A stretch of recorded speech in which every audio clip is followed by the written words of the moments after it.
উৰুকা ভোগালী বিহু আৰু পৌষ সংক্ৰান্তিৰ মিনি বৰকটো আগবঢ়ালো।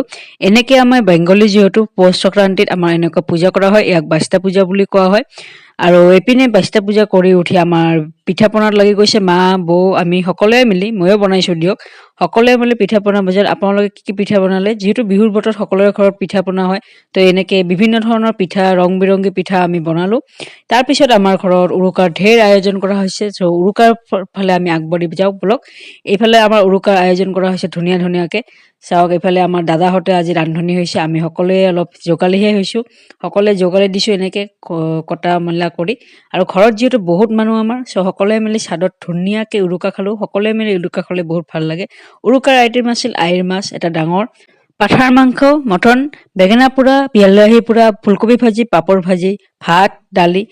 এনেকে আমি পুৰা খাই দিলো একদম ধপাধপ মাৰি। আপোনালোকে উৰুকা কেনেকে কটালে জনাব আৰু অৱশেষত সকলোকে